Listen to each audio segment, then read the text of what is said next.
आदिगुरु शंकराचार्यंकर जयंती पालन कराए बैशाख मासर शुक्ल पक्ष पंचमी तिथि से अनुजाई 2026 मसीह पालन कर शंकराचार्य आदिगुरु शंकराचार्यंकर जयंती पालन कर 21 एप्रिल 2026 कारण आमर जदि देखा पंचमी तिथि प्रवेश करुच्ची से दिन माने कौन ना सकाल 4:14 प्रवेश करुच्ची एवं ये जो पंचमी तिथि जो समाप्ति होची बैशाख शुक्ल पंचमी तिथि समाप्ति होची 22 एप्रिल 2026 रोची से माने मध्यरात्रि 1:19 रोची 1:19 पर्यंत रोची। तेणु ये जो पर्वटी को अनेक स्थान में 21 तारिख में पालन करा जाउची एवं अनेक स्थान में 22 एप्रिल में पालन करा जाउची। तेणु आदिगुरु शंकराचार्य तांकरी जीवनी संपर्क में आम जाना आदिगुरु शंकराचार्य किभली भाव में आमर जो सनातन धर्मर किभली भाव में से प्रतिष्ठाता एवं ता सहित तांकरी अनेक काव्य कविता से रचना करिसंती चारि धाम से 4टी आश्रम से पालन करिसंती। तेणु से जो आदिगुरु शंकराचार्य से किभली भाव में तांकर जो माने जो आदिगुरु शंकराचार्य जन्म दिवस को पालन करती श्रद्धालु भक्त मैंने से शिवंकर अवतार भाव में तो शंकराचार्य को ग्रहण कराए। तेणु यही दिन कौन करती से सकाଳେ स्नान करी से जो आदिगुरु शंकराचार्य मूर्ति को से पूजा करती धूप दीप फूल दे ये भाव में पूजा कराए ध्यान कर आशीर्वाद नि जाए एवं तांकर जदि देखा से भज गोविंद जो माने मुख्य ग्रंथ तांकर श्लोक एवं ग्रंथ मत पाठ कराए से लिखिथिबा ग्रंथ यथा भज गोविंद एवं निर्मला श्लोकम पाठ कराए तांको शिक्षा जहाँकि अद्वैत वेदांत ता अध्ययन कराए भजन कीर्तन कराए माने भजन कीर्तन सत्संग आयोजन कराए धार्मिक आलोचना हुए तापर दान एवं सेवा जो जयंती में कराए गरीब लोक मान खाद्य वस्त्र ये सब बंटन कराए तेणु ब्राह्मण को भोजन दि जाए आ मंदिर मानक मठ मानक विभिन्न उत्सव आलोचना माने हुए भारतर विभिन्न मठ एवं मंदिर में जो शंकराचार्य जयंती अवसर में विशेष भाव में पूजार्चना कराए एवं जो गीत माने भक्ति गीत शंकराचार्य संपर्कित भक्ति गीत गान कराए एवं जो शंकराचार्य आदि शंकराचार्य से जन्मग्रहण करते केरल कालाडी ग्राम केरल कालाडी ग्राम नंबूद्री ब्राह्मण परिवार में जन्म एवं साधारणतः जन्म माने 8म शताब्दी में प्राय आनुमानिक 788 ख्रीष्टाब्द जन्म होता है। जो आदि शंकराचार्य पिता नाम थिला शिवगुरु एवं माता नाम थिला आर्जाम्बा एवं से बहुत दिन पर्यंत से निसंतान थे संतानहीन थे। तेणु से शिवंकर प्रार्थना कले भगवान शिव शंकर कठोर तपस्या कले एवं भगवान शिव शंकर स्वप्न में दर्शन देते आर्जाम्बा को पचारि भगवान शिव शंकर जे तुम्हें दीर्घायु कि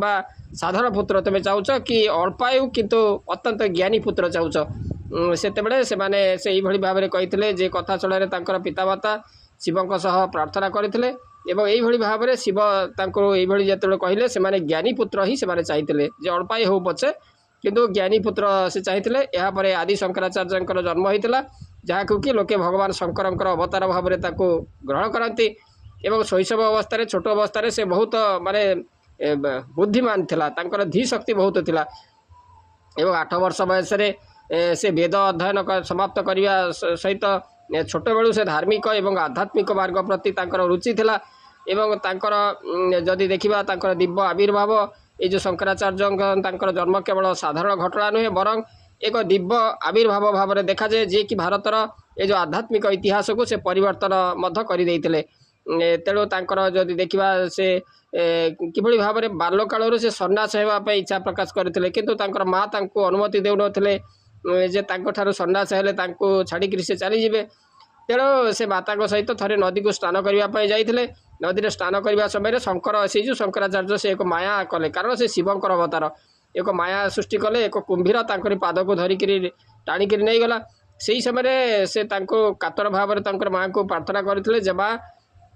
मत सन्यासी होगापी अनुमति दियो ताहले मु बंचीजी कुंभीर मत छाड़देव माँ से सन्यासी होगापी अनुमति देते से खड़ी कारण जो विपद समय जो सन्यासी ग्रहण कराए आपद सन्यास कहुए।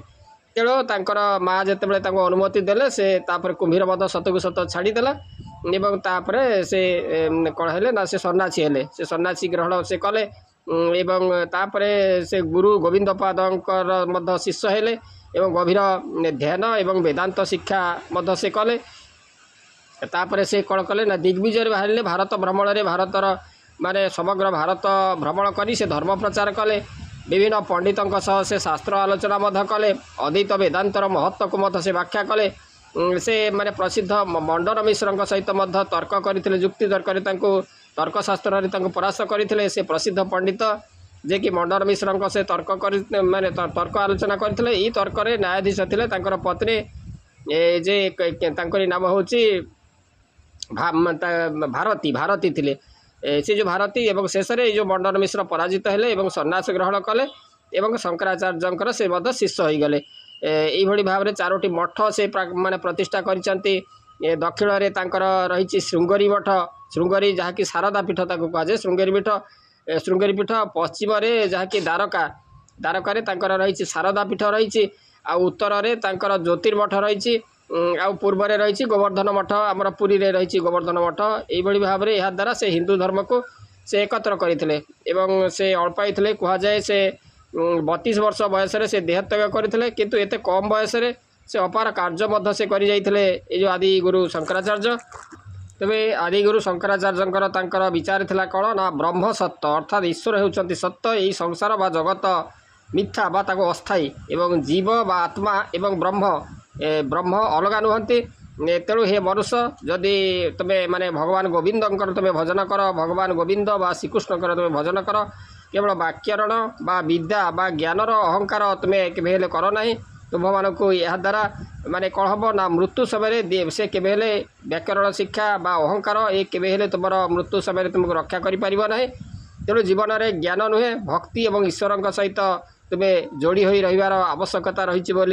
से परामर्श देते। तेबे शंकराचार्य संक्षिप्त जीवनी रही जदि आम कह पिता शिवगुरु माता आर्जाम्बा बा सुभद्रा केतक कहती बाल्यकाल 3 वर्ष बयस से पिता को हराई से माता द्वारा से लालित पालित होते 6 वर्ष बयस से पंडित होते 8 वर्ष बयस से सन्यास ग्रहण कले एवं 12 वर्ष बयस से माता को छाड़ी से भारतर नाना स्थान से भ्रमण करते एवं भ्रमण शेष में पुनर्बार से गृह को आसी तांकर रुग्णा माने रोगग्रस्त मातांकर से सेवारे निजको नियोजित कर माने नियोजित करथिले। किछि दिन पर मातांकर जेतेबेले देहांत हैला तापरे से गृह त्याग करी पुणी तांकर धर्म प्रचार पाए से भारत भ्रमण रे बाहरी थिले एवं से समय भारत में ब्राह्मण धर्मर अधोगति घटीला एवं लोक माने किभଳି भाबरे बौद्ध धर्म प्रति मध्य लोक माने आकृष्ट होउथिले से अद्वैत ब्राह्मण धर्मर पुनर्स्थापन करथिले एवं भारतर स्थाने स्थाने शिव मंदिर एवं मठ मान स्थापन करी से स्थान मान को जो आमर हिंदू धर्मर तथा हिंदू शास्त्र आलोचनार केन्द्र स्थल भाव में सेगुड़ी परिणत करते। भारत में 4 दिगरे यहाँ प्रतिष्ठित जो 4टी आश्रम आज पर्यंत जो शिष्य मान द्वारा से जो मठाधीश मान द्वारा ता परिचालित हो आसूँ जो भाव में आप पुरी में देखिए गोवर्धन मठ से शंकराचार्य प्रथम शंकराचार्य भाव में पद्मपदाचार्य को से अवस्थापित करते। शंकराचार्य एवं जो अच्छा निश्चलानंद सरस्वती से शंकराचार्य भाव में कहुए एवं शंकराचार्य से प्रतिनिधि। तेणु भारतर ये जो 4 आश्रम माने 4 धाम 4 दिगरे द्वारा 4टी यही आश्रम प्रतिष्ठा होता है मठ मान द्वारा से शिष्य मान द्वारा ताहा माने परिचालित हो आसूँ। पश्चिम में जहाँकि जो द्वारका स्थित शारदा मठ तांकर जो पीठाधीशंकर नाम हस्तबालकाचार्य को से प्रतिष्ठा करते से अवस्थापित करते। दशनामी सन्यासी मान मध्य तीर्थ एवं आश्रम नामधारी सन्यासी मान निमित्त बास निमित्त मठ एवं उत्तर में द्वारका जो बदरिका जोशी मठ व ज्योति मठ रूप से जो पीठाधीश नाम जे कोटकाचार्य गिरी को से अवस्थापित करते। पर्वत एवं सागर नामधारी सन्यासी मान बास निमित्त यही मठटी नाम जो पद्मपदा माने पद्मपदाचार्य वन अरण्य नामधारी सन्यासी मान बास निमित्त यही मठ। दक्षिण कर्णाटक श्रृंगेरी मठ से भाव में पाठ माने से स्थापन करते। मंडन मिश्र एवं सुरेश्वराचार्य पीठाधीश भाव में से पुरी रे